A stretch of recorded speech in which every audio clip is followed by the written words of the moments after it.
I've got questions, young lady. I've got questions.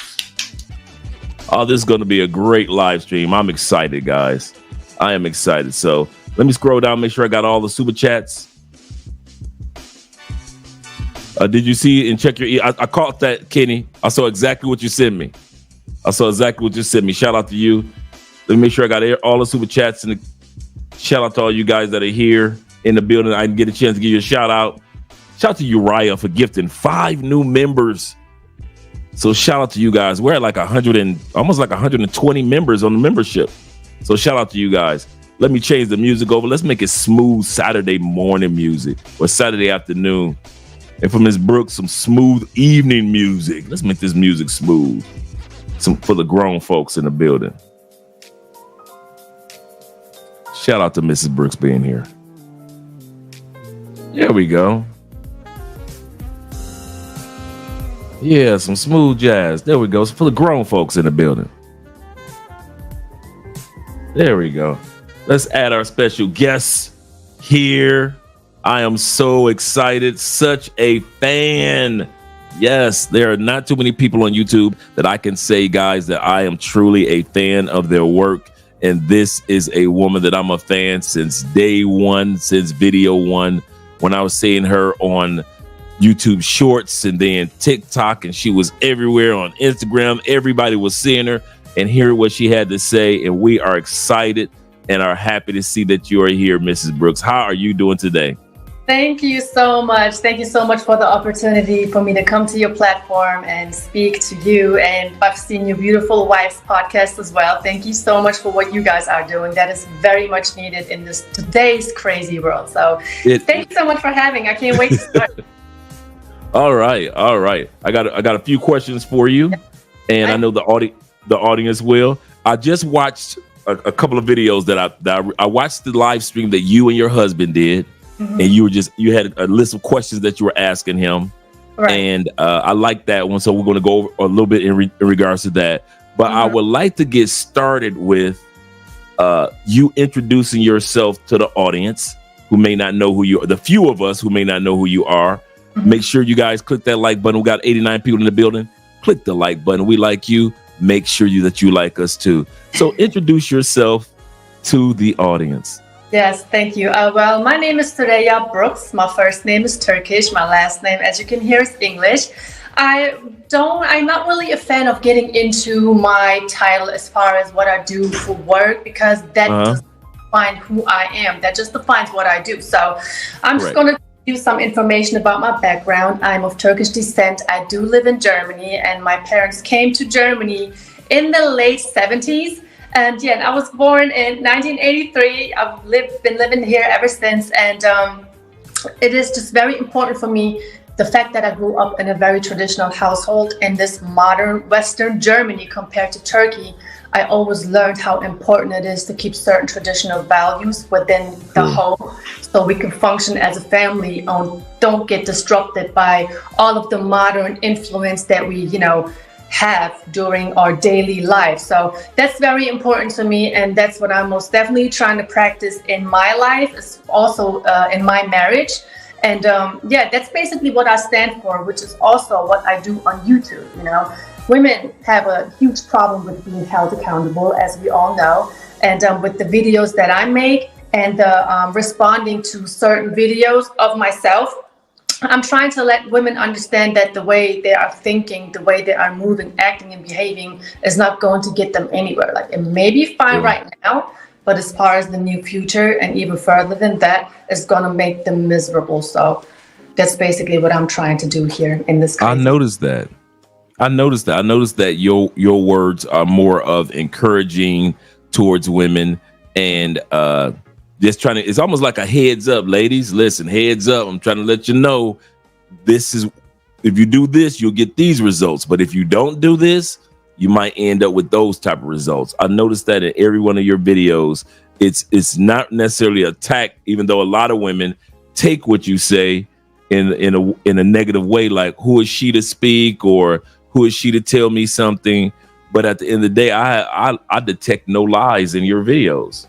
Yeah, because I see it even in my direct environment, just because I'm from Turkish descent doesn't mean that the women in my environment are perfect. They make mistakes. So I see a lot of women really having trouble being these single mothers because they make a decision based off of their emotions. They leave their husbands and then they go through it, but they're just too proud to admit that. And the main, I don't want to say issue, but the confrontation that I get is from, if I'm allowed to say this, of course, some Black ladies, Black women, because I am married to a Black American guy and I'm coming there on certain platforms as a non-Black American woman and I'm speaking on certain topics, you know, but I am not attacking them at all. Right. It's just kind of what they feel like, but that's not what it's all about. I also speak about women from other countries, even some Turkish women. So, yeah. Right. Right. Let's go back to I just watched the video that you told your story of your journey, how you first got to the United States. And a lot of guys haven't heard that. There were some questions that I had because it was such an exciting story. I'm popcorn in hand as you're telling the story of from your teenage years in high school all the way to when you first landed in the States on the particular day that you landed and the whole scenario. So if you don't mind sharing a little synopsis of that journey, because what I like to call what I like to say is that you went and found your hip hop husband. That's what I say. That most definitely. Most definitely. And so let me let you tell your story, your journey, because it is such an exciting story that it could have been a movie. Yeah, well, actually, it was like a movie to me, at least, and to everyone else who I tell my story to. Well, long story short, I grew up watching hip hop videos, MTV Grind, all of these things, because my aunt was watching us, and that's all she was looking at me. So we were just there, you know, copying the dance moves, looking at certain type of men, just kind of, you know, interested in those men. And as we grow older, of course, I was continuously watching these videos, Snoop Dogg, Nate Dogg, Warren G, and all of them. I'm like, I kind of like how these guys look and everything. So this trend continues, but obviously us living here in Germany in a small town, we don't have access to a lot of men who look like that. So we're just stuck with the guys who look like the Backstreet Boys, but we're not interested in them, you know?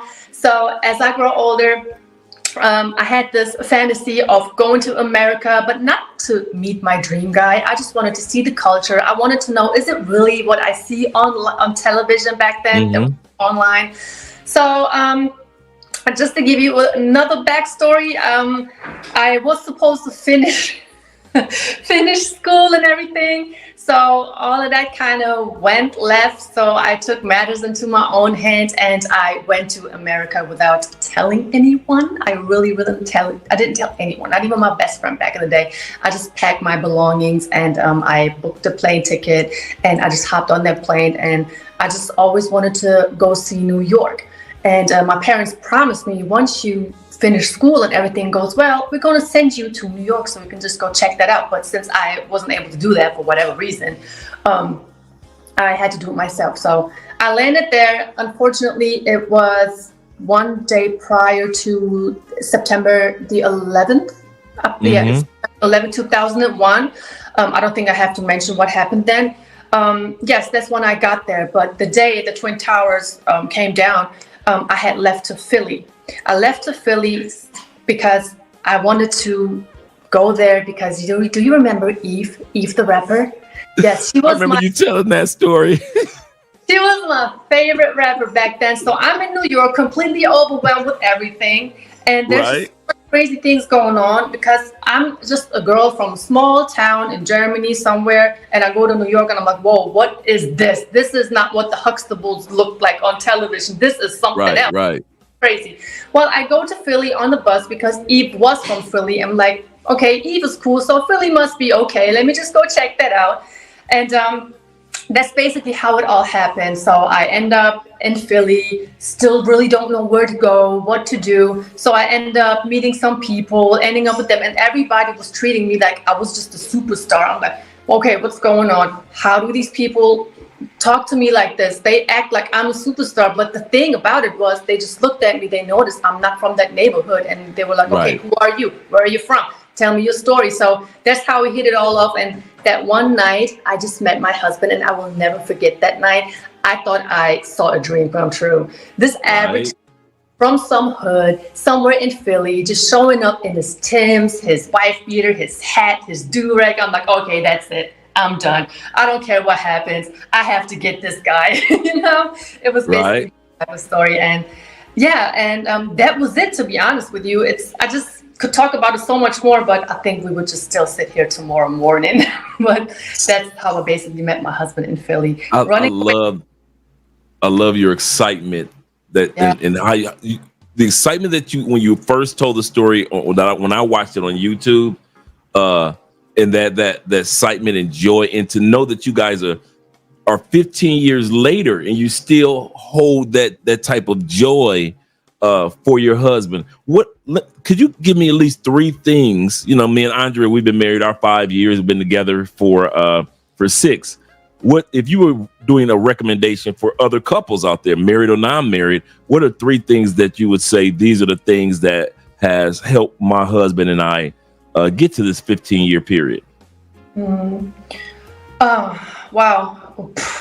Most definitely don't look happiness in another person. Like, don't be with someone and expect them to make you happy. That person is not responsible to make you happy, because Right. we don't know what type of trauma that person is going through. If there's anything that is not healed within themselves, that they haven't even come forward or didn't speak to us about it. So don't do that. Have empathy, have understanding, have respect, be there for each other even when times are tough. And that is one of the most important things. We went through financial crisis, we went through health crisis, but that bond right then and there, being there for each other, strengthened everything, and just enjoy simple things in life. Don't expect your man to take you on these trips. And I know that's what a lot of women expect nowadays. They're just saying, I can be feminine only if the man spends money on me. That's not going to work. Like, be there for one another, be patient, be loyal, be honest, and everyone has to know their role. Like, True. back then, my husband came into my environment. He came to Germany because life here is just easier. I was like, I'm working here, you can come here, we can get your visa and everything handled, which we did. But it was important for me to leave all of that modern stuff outside of our apartment. So when we came home, I was the one cooking, I'm the one cleaning. It doesn't matter how long it takes. Like, men and women, we have to know our roles, and we need to move according to that.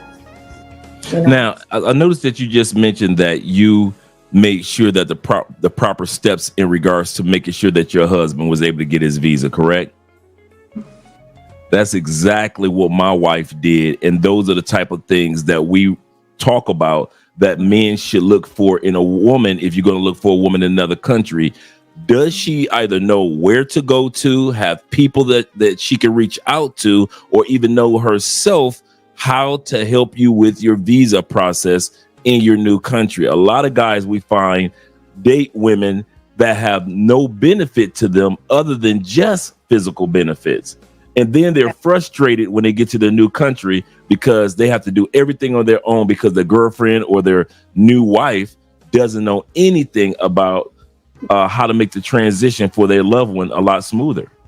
You have to care about that person. Like, when my husband came here back then, obviously boyfriend, I knew he's here alone. I have to make it as comfortable as possible for him. I have to, make sure he's safe. I have to make sure he's well fed. I have to make sure he's just as good as possible. And it may just sound rude, but I cut contact to all of my friends because my main focus was that man's comfort.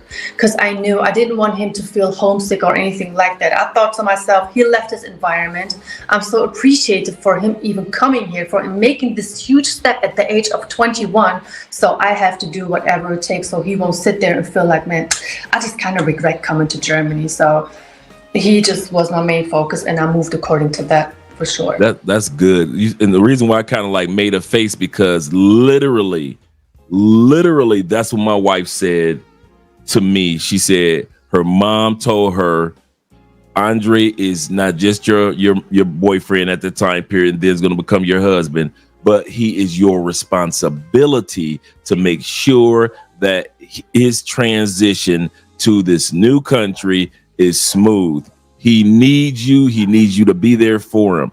And my wife has been there, as you can tell from the videos. She's been there all the way through. So I can relate to your husband feeling that ease and that peace going into another country and being with you. So I hats off to you in regards to being there for your husband. I have a couple of questions here as well.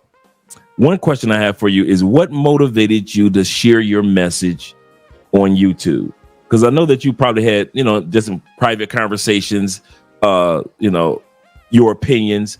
But what made you just say, okay, let me go to social media and start sharing some of my opinions? What was the kind of like the one thing that kind of caught your eye and say, I need to give my opinion on that? Right.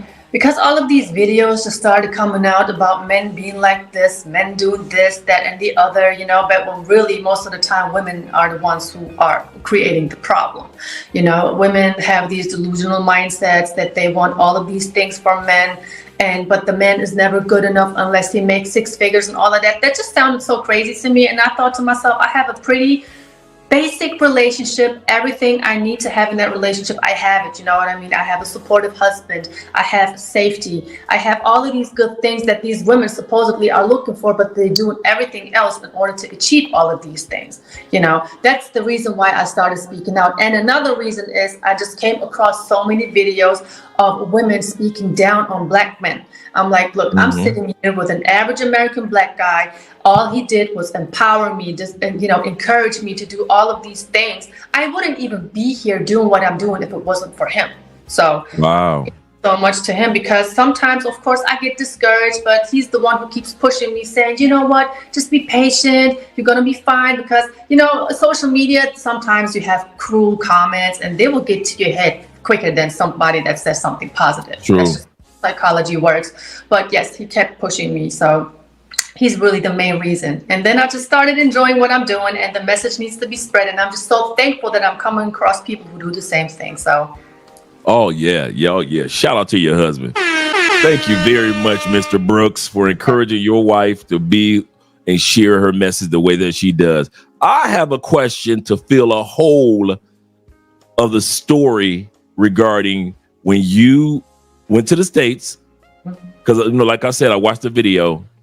I never got a chance to hear when you finally went back home. What was it like between you and, and your parents, when they were like, you finally came back? Because you said that you just basically left a letter and I'm out. And so you make it back home. What then? Was it open arms, or was it like, girl, what was you thinking?